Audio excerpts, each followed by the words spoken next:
Untuk paslon nomor 3, saya ingin memberikan pertanyaan terkait dengan sektor pendidikan, ya. Kita tahu bersama bahwa jumlah SD, SMP dan SMA di Kabupaten Sumba Barat Daya terus meningkat dari tahun ke tahun, ya. Namun faktanya banyak sekolah yang tidak operasional, ya, dan tidak menjalankan kegiatan belajar mengajarnya.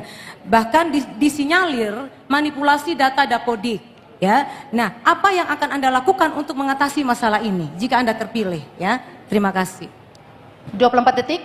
Tidak dimanfaatkan. Baik, terima kasih. Saya akan berikan kesempatan paslon nomor urut 3 untuk menjawab dengan durasi waktu 3 menit. Dimulai dari berbicara. Silakan. Terima kasih. Memang ini yang pertanyaan ini yang saya tunggu-tunggu dari dulu, betul?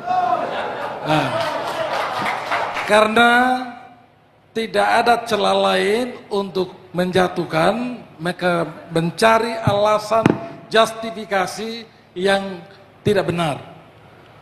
Kita ketahui semua pengelolaan data Dapodik itu berada di sekolah dan disetujui oleh operator kabupaten.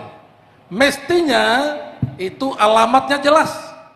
Tetapi karena ada tendensi-tendensi yang lain, ini yang diputarbalikan untuk menjatuhkan pihak-pihak tertentu. Langsung dikatakan ini ada penggelembungan data oleh Yayasan Tunas Timur. Bisakah dibuktikan satu NIK bisa untuk dua orang, 3 orang, 5 orang? Kalau itu bisa dibuktikan, maka semua akan masuk penjara, termasuk dinas pendidikan yang menyetujui, termasuk yayasan-yayasan lain, termasuk Dr. Neris yang adalah ketua Yayasan Sang Penebus dan lain sebagainya. Tetapi ini saya kasih tahu, ini yang saya tunggu-tunggu.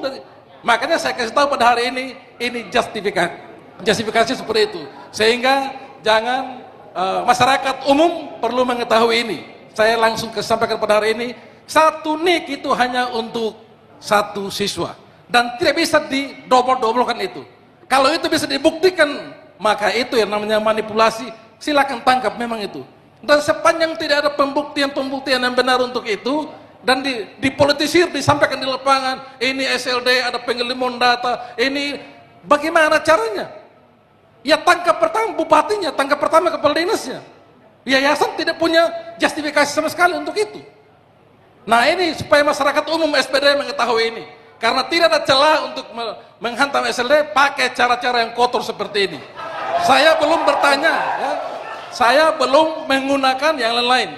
Saya diam-diam sebetulnya. Bagaimana bisa menjual suara? Saya belum bicara itu, ya. Bagaimana bisa moral? Belum disampaikan untuk itu. Tapi masyarakat mengetahui, ya, semua masyarakat tahu, ya, sehingga pemimpin kaitan dengan pelayanan publik ini itu integritas dibutuhkan. Makanya Pak Gustaf sering ulang-ulang mengatakan kami tidak akan korupsi.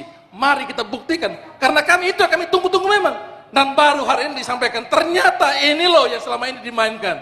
Selesai, ya, Pak Gustaf. Bapak masih ada waktu, silakan. Baik, terima kasih. Semua adalah bukti hukum.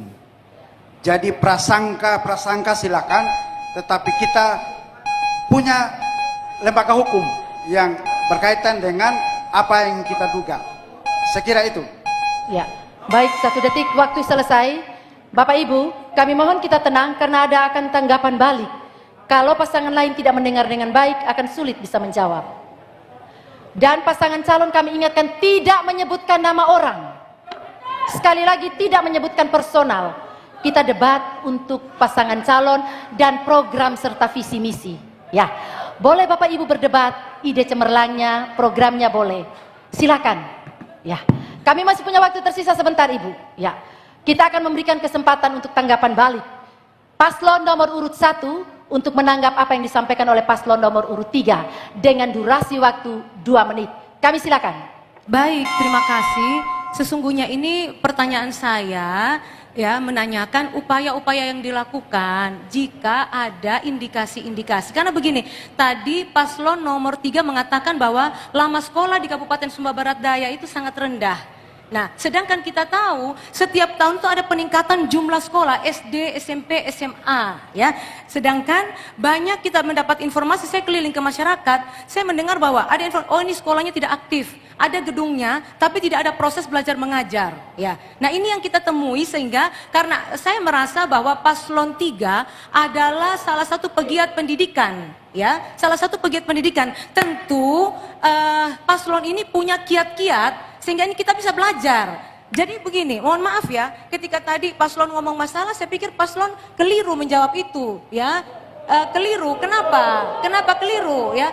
Bukan saatnya untuk klarifikasi, mohon maaf. Saya bertanya, ketika ada persoalan di sektor pendidikan dengan bertumbuhnya sekolah, tapi tidak terjadi kegiatan belajar mengajar, mungkin ada indikasi manipulasi, kira-kira upaya apa yang kita lakukan untuk bisa mengatasi masalah ini? Ini pertanyaan saya, bukan dalam rangka memojokkan, karena begini, paslon nomor 3 ini kan pegiat pendidikan, tentu kan punya kiat-kiat, ya. Hanya saja tadi mungkin karena terlalu emosional, ya. Jadi paslon 3 mungkin salah menanggapi dan keliru menanggapi pertanyaan saya. Saya butuh kiat-kiat strategis dari Bapak, dari paslon untuk sektor pendidikan ini seperti apa, sehingga kalau nanti kami yang jadi bupati, kami sudah mendapat ilmu baik dari paslon nomor 3, tapi karena Bapak mungkin terlalu emosional dan seolah-olah merasa dipojokkan, akhirnya pernyataan yang disampaikan itu bukan menjadi jawaban dari pertanyaan saya, tapi klarifikasi yang tidak berdasar, ya. Jadi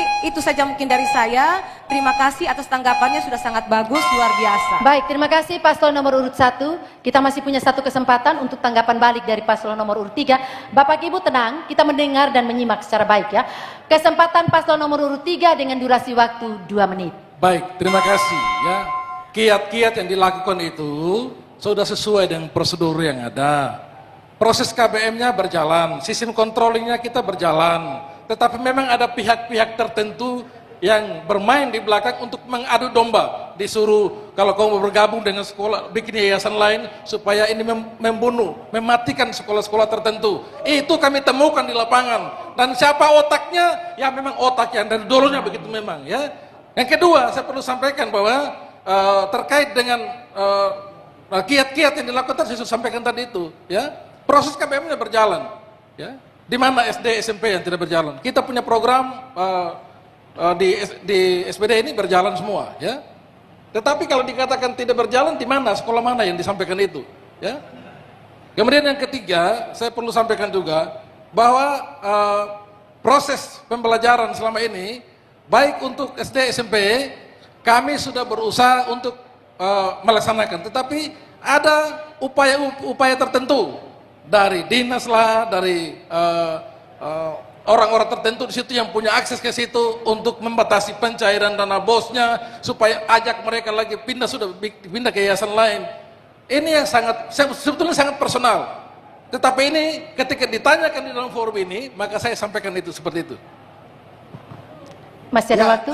Kiat-kiat yang pertama adalah kita betul-betul melakukan pengawasan soal sistem pendidikan yang ada di SPD. Jadi baik di swasta maupun di negeri, saya kira perlu pengawasan yang intensif. Tidak saja berkaitan ini, tapi juga bagaimana sarana dan prasarana pendidikan yang ada di SPD. Yang ketiga adalah kolaborasi dengan dinas-dinas terkait dan juga dengan stakeholder yang ada untuk bagaimana pendidikan SPD bisa Waktu memberikan selesai, jawaban yang Bapak. pasti. Terima kasih. Iya, Bapak Ibu hadirin masyarakat Sumba Barat Daya, kita sudah menyelesaikan segmen 4 dan 5. Tepuk tangan untuk paslon nomor urut 1.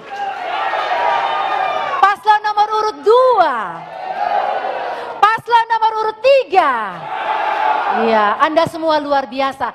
Terima kasih ketiga pasangan calon orang-orang